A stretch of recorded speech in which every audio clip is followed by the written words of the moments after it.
அமெரிக்க அதிபர் டிரம்ப் ஈரானுக்கு புதிய கெடு ஒன்றை விதித்திருக்கிறார்.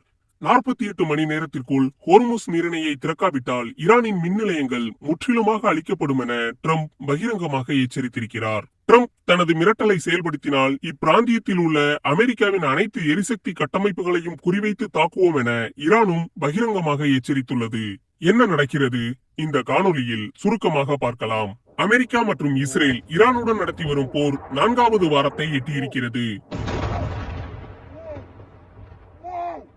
தங்கள் மீது நடத்தப்படும் தாக்குதலுக்கு பதிலடியாக இஸ்ரேல் மீது மட்டுமின்றி மத்திய கிழக்கில் உள்ள மற்ற நாடுகள் மீதும் ஈரான் தாக்குதல் நடத்தி வருகிறது.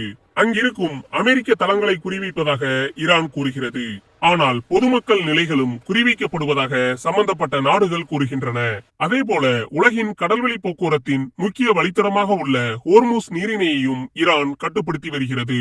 இதனால் கப்பல் போக்குவரத்து தடைபட்டு கச்சா எண்ணெய் முதல் பல அத்தியாவசிய பொருட்களின் விலைகள் உயர்ந்துள்ளன. இந்த நிலையில் ஹோர்முஸ் தொடர்பாக அமெரிக்க அதிபர் டிரம்ப் ஈரானுக்கு இந்த கெடுவை விதித்திருக்கிறார். ஆனால் ஈரானோ தங்கள் எதிரிகளுக்கு மட்டுமே ஹோர்முஸ் மூடப்பட்டிருப்பதாக கூறுகிறது. ஈரான் எதிரிகளுடன் தொடர்புடைய கப்பல்களை தவிர மற்ற அனைத்து கப்பல்களுக்கும் ஹோர்முஸ் நீரிணை திறந்தே உள்ளது என ஐநாவின் சர்வதேச கடல்சார் அமைப்பில் உள்ள ஈரானின் பிரதிநிதி கூறியதாக ஈரான் அரசுடன் தொடர்புடைய செய்தி முகமை கூறுகிறது.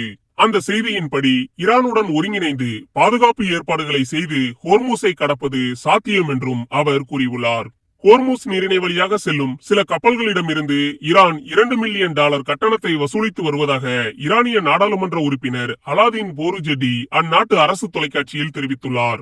இந்த நீரிணையில் ஒரு புதிய நிர்வாக முறை அமல்படுத்தப்பட்டு வருவதாகவும் இது ஈரான் இஸ்லாமிய குடியரசு கொண்டுள்ள அதிகாரத்தையும் உரிமையையும் பறைசாற்றுவதாகவும் அவர் கூறினார். எனினும் இந்த கட்டண வசூல் குறித்த தகவலை சுயாதீனமாக உறுதிப்படுத்த முடியவில்லை.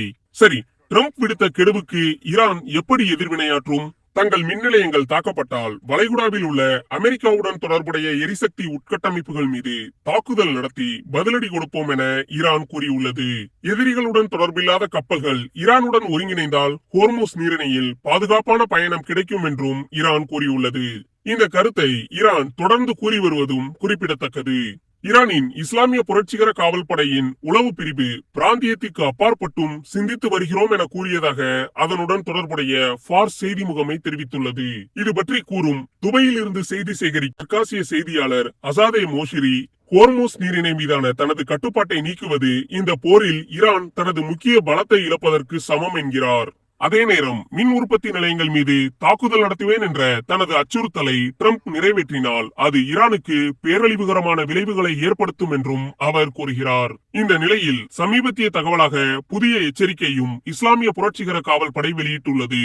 ஈரானிய ஊடக செய்திகளின்படி அமெரிக்கா ஈரானின் எரிசக்தி கட்டமைப்புகளை இலக்கு வைத்தால் ஹோர்முஸ் நீரிணையை முழுமையாக மூடிவிடுவோம் என்றும் அளிக்கப்பட்ட மின் நிலையங்கள் மீண்டும் கட்டி முடிக்கப்படும் வரை ஹோர்முஸ் திறக்கப்படாது என்றும் இஸ்லாமிய புரட்சிகர காவல் படை எச்சரித்திருக்கிறது. முக்கிய கடல் வழித்தடமான ஹோர்முஸை பொறுத்தவரை இயல்பான சமயங்களில் ஒவ்வொரு மாதமும் சுமார் 3000 கப்பல்கள் இந்த நீரிணை வழியாக செல்லும். ஆனால் தற்போது இந்த எண்ணிக்கை வெகுவாக குறைந்துள்ளது. மார்ச் 18ஆம் தேதி AFP செய்தி முகமை வெளியிட்ட கணக்கீட்டின்படி போர் தொடங்கியதிலிருந்து இதுவரை குறைந்தது 21 கப்பல்கள் தாக்கப்பட்டுள்ளன அல்லது தாக்குதலுக்கு இலக்காக்கப்பட்டுள்ளன அல்லது தங்கள் மீது தாக்குதல் நடத்தப்பட்டதாக தெரிவித்துள்ளன.